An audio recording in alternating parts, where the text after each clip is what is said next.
With the guilt and shame, there was guilt coming from a lot of places. There was guilt of, I didn't know how people were going to react when I told them. I didn't want to put people in this uncomfortable situation where they feel like they have to know what to say. And of course, they don't know what to say because no one really knows what to say unless you're trained in talking to people who've dealt with sexual abuse.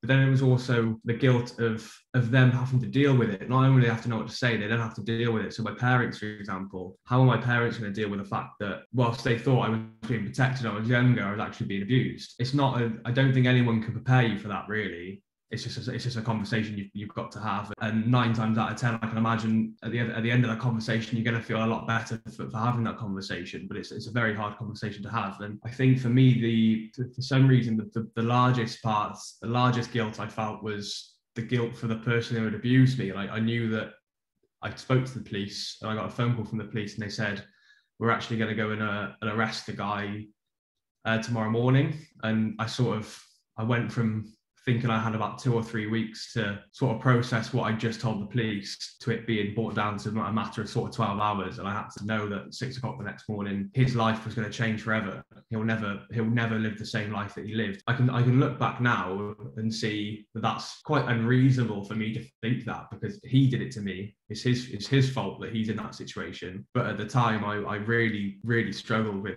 that. I think that was definitely the thing I struggled with the most throughout the entire process. Essentially, I'd kept it a secret for more or less 6, 7, 8 years. And I think it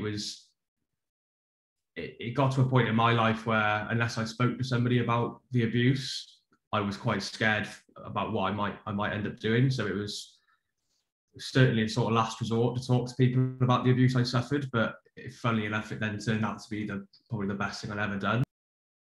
I kind of felt like I was poisonous and harmful to people, because I must have been really bad to, I guess I picked, from my childhood stuff, it kind of, I felt like if all that had happened to me, what was wrong with me? Was I just this terrible bad child who everybody saw?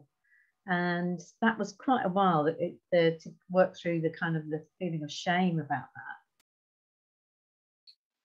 that. If I start with shame, I feel that shame for me was something that sort of was put upon me gradually over the course of my childhood.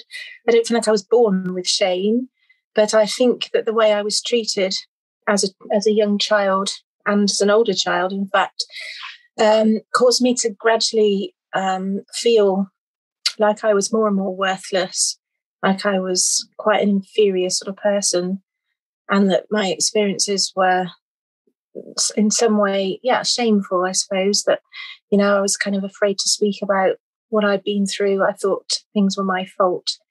But I think the hardest things that I encountered in life through feeling this kind of sense of worthlessness and inferiority was that I just never felt like I was as good as other people or as deserving as other people.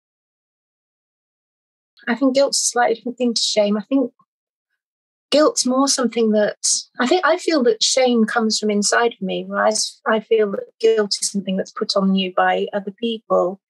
But I feel like when you carry a lot of shame, it becomes much easier for other people to make you feel guilty about things. And I didn't have a good relationship with my mother. And again, I think it was easy for her to make me feel the guilt. Whereas really, it was all down to her. But because I already carried all this worthlessness, it was just easy for other people to manipulate me and make me feel guilty about things. I just kind of used to let opportunities go. I could have put myself forward for groups and orchestras and things, but I just felt like I wasn't as good as other people. So it kind of, I just let opportunities go, and, which I have kind of quite a lot of regrets about. And then I just kind of carried that sense of inferiority right into my adult life. I pictured it recently as in sort of looking at sort of hurdles, and it's talking to the first person with the biggest hurdle. That was always the hardest. But then the second one was sort of telling a few more of your friends. And then the third one for me was telling my family, and which was probably the hardest conversation to have. And then the fourth conversation then was with the police. And obviously then once you talk to the police, it becomes very real. But then it's also, that's sort of the beginning. I found that was the beginning of the end for me. It was, I needed to do that to get to where I am today at the end of the day. And yeah, every person I spoke to about it became easier to talk about. And I didn't, the guilt and shame I'd been feeling for 10 years kind of subsided after every conversation I had. Then I told the police and we went to court, and the court proceedings sort of lasted about 2 years. And then by the end of the 2 years, you sort of realise that actually you're not in the wrong. You haven't done anything wrong. You were the victim of this, and they deserve the punishment they've got. And it was definitely the closure of the sort of court proceedings and speaking to people and lifting the burden of the secret that definitely sort of lifted the shame and the guilt for me. Abusers are very, very good at projecting guilt, shame, fear, all these other things onto their victims. And that's actually what they're very good at spotting, is that a child is maybe not very well protected. That's what they see. It's not that they're seeing a bad child. They're seeing that someone is really vulnerable and can be taken in and used in the way that they want to. That's what they're seeing. It's not a problem with the child themselves at all. You know, as an adult looking at another child who's having terrible things happen to them, I would never dream of thinking it was their fault. So I needed to learn to do that for myself, and that was really important. And it wasn't a quick fix, but you know, getting there more and more to the place where you can be accepting and compassionate and kind to your young self. That's all part of the healing. Somehow I managed to cope with it and I managed to carry on, but I think that came down to me having a massive amount of resilience, which I always go back to and feel that I'm very fortunate that I had that somehow, and it's pulled me through a lot of different situations.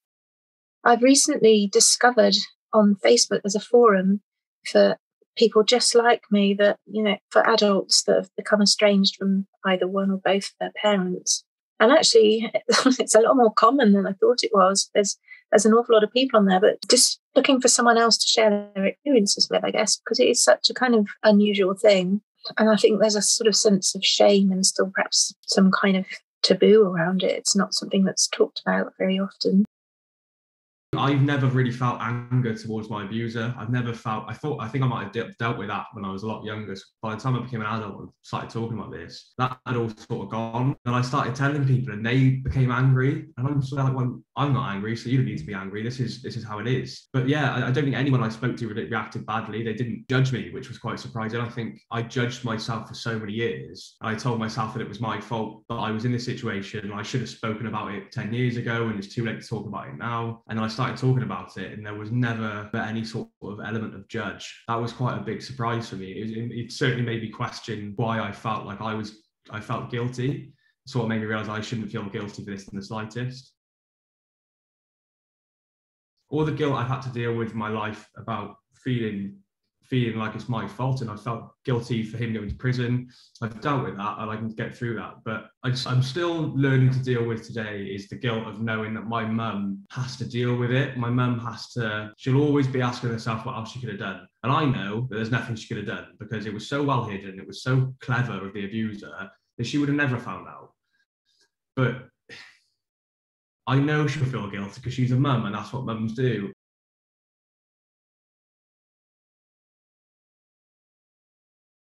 It was very hard to start with because I suppose I felt like I should have protected him. I should have known. I was his mum and we were close. I should have known that these things were going on, but that's not the case, obviously. The guilt as a mum, really, feeling that I should have known. I don't know, I suppose I felt I was like some sort of supreme being that should know exactly what's going on with my children. But actually, that's unrealistic. You know, you can't, but I think that was the most challenging thing. But now I realise that was impossible.